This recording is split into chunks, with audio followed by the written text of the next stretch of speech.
हाँ, मैं उससे जलती हूँ। रिंकी, आज तू स्कूल गई थी तो स्कूल में कुछ महत्वपूर्ण बात हुई तो मुझे बता दे। मैं अभी 2 दिन और स्कूल नहीं आ पाऊंगी। मेरे दादाजी की तबीयत ठीक नहीं है और मैं यहाँ गांव में अपने मम्मी पापा के साथ आई हूँ। श्रेष्ठा ने अपनी सहेली रिकी को बोला। हाँ, पर वो अगले पल ही मुकर गई। नहीं, कुछ भी खास नहीं बताया। तू आराम से आना और फिर मैं हूं ना, कुछ होगा तो बता दूंगी। ये कहकर रिंकी ने फोन रख दिया। रिंकी और श्रेष्ठा दोनों 9वीं कक्षा में एक साथ पढ़ती है। दोनों की आपस में बहुत पटती है। श्रेष्ठा पढ़ाई में अव्वल थी और हमेशा कक्षा में प्रथम स्थान पर आती थी। वहीं रिंकी चौथे या 5वें स्थान पर रहती थी। दोनों एक ही सोसाइटी में रहती थी तो साथ में आना जाना भी लगा रहता था। इसी वजह से दोनों की दोस्ती भी हो गई थी। श्रेष्ठा आंख मूंद कर रिंकी की हर बात पर विश्वास करती थी, इसलिए रिकी ने जो कहा उसने मान लिया। 2-3 दिन बाद श्रेष्ठा वापस पहुंच गई और वो दूसरे दिन स्कूल पहुंची।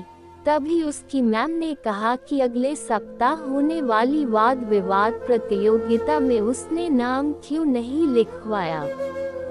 कल रजिस्ट्रेशन की अंतिम तारीख थी। मैंने रिंकी को बता दिया था, हमारी स्कूल से तुम्हारा नाम जाना था, पर फिर रिंकी ने अपना नाम लिखवा दिया। मैंने तुम्हारी मम्मी के फोन पर फोन भी किया था और मैसेज भी किया था। मैम की बात सुनकर श्रेष्ठा हैरान रह गई। हो मैम, मम्मी और हम गांव गए थे और मम्मी के पास जिस कंपनी का मोबाइल है वहाँ नेटवर्क अच्छे से नहीं आता है। मैंने रिंकी को भी फोन अपने चाचा के मोबाइल से किया था। कोई बात नहीं, रिकी भी वहाँ अच्छा प्रदर्शन करेगी और विजेता बनाकर आएगी। रिंकी, तूने मुझे इस प्रतियोगिता के बारे में कुछ भी नहीं बताया। मुझे पता चलता तो मैं जरूर जीत कर आती।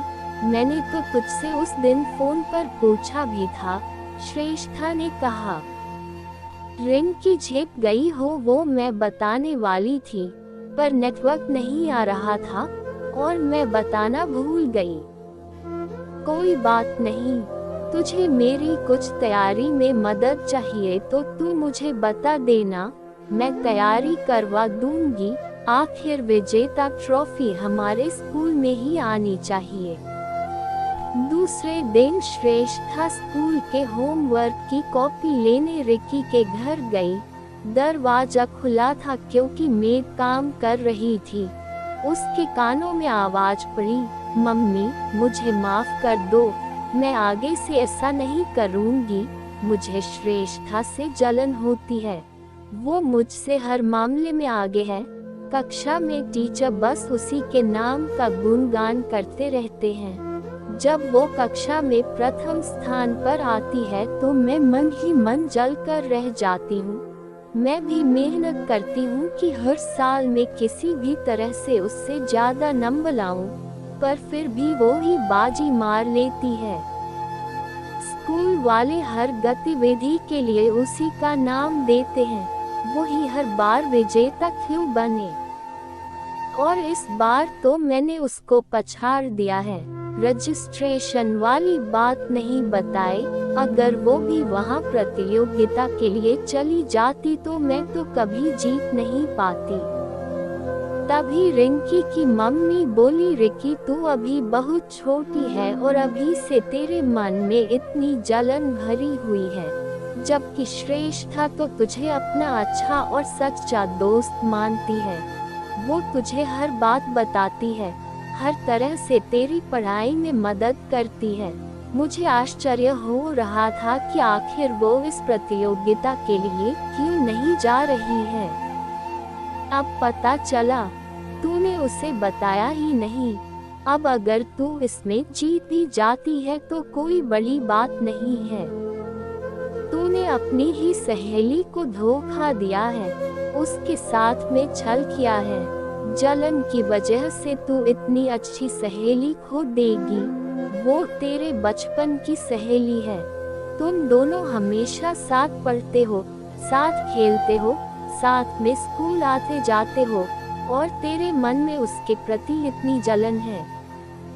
मेरी बच्ची, अभी तू बहुत छोटी है, तुझे आगे जाना है, बहुत पढ़ना है। जलन की भावना मन में रखेंगी तो तू कभी अच्छी और सच्ची इंसान नहीं बन पाएगी। आगे तू कॉलेज जाएगी, नौकरी करने जाएगी, शादी करके ससुराल जाएगी। अगर ये जलन तेरे अंदर रही तो तू कभी सुखी नहीं रह पाएगी। तू अपना बेस्ट दे, मेहनत कर, अपनी मेहनत पर भरोसा रख। श्रेष्ठा से जलने की बजाय तू उसे बताती तो वो भी तेरे साथ इस प्रतियोगिता में जाती। तू अगर इस प्रतियोगिता में जीत भी गई तो मेरे मन में मलाल रहेगा कि मेरी बेटी ने किसी को धोखा दिया है। अपनी मम्मी की बात सुनकर रिकी रोने लगी, तो मैं क्या करती? श्रेष्ठा को जीतने देती। हर बार जब वो जीतती है तो मुझे अच्छा नहीं लगता है, मुझे उस पर गुस्सा आता है। मुझसे उसकी सफलता देखी नहीं जाती है। हो, मैं उससे जलती है। वो हर बार पढ़ाई में, डांस में, हर प्रतियोगिता में बाजी जीत लेती है। ये मुझसे बर्दाश्त नहीं होता है। रिंकी, तू उसे अपनी बेस्ट फ्रेंड बताती है तो तुझे उसकी सफलता पर गर्व होना चाहिए। उसको तुझे सच्चे मन से बधाई देनी चाहिए। दोस्ती में मन साफ होना चाहिए। मन में पाप होगा तो जलन होगी तो सच्ची दोस्ती नहीं होगी। अच्छा, तू अभी जा और श्रेष्ठा से अपनी दोस्ती खत्म कर ले और उसे साफ बता दे कि तू उससे जलती है, इसलिए दोस्ती नहीं रखना चाहती है। नहीं मम्मी, मैं श्रेष्ठा से दोस्ती नहीं तोड़ना चाहती, मैं उससे माफी मांग लूंगी, रिंकी ने कहा। तभी उसकी नजर दरवाजे पर खड़ी श्रेष्ठा पर गई तो वो शर्म के मारे उससे नजरें नहीं मिला पाए और उससे माफी मांग ली।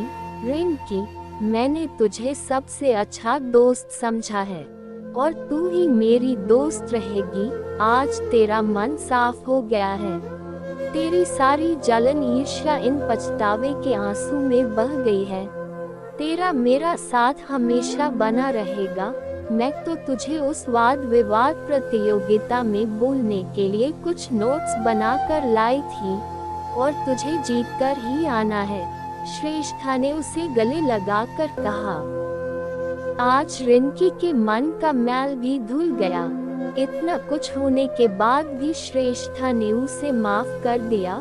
उसने भरपूर तैयारी की और विजेता बनी। रिंकी को सबसे पहले श्रेष्ठा ने गले लगाकर बधाई दी। पाठकों, जलन का बीज मन में अगर अंकुरित हो गया तो ये हर रिश्ते को खोखला बना देगा। अपने बच्चों पर ध्यान दे, कहीं उनमें जलन की भावना तो पैदा नहीं हो रही है। माता पिता का फर्ज है कि वो अपने बढ़ते बच्चों से बात करें और सही मार्गदर्शन करें।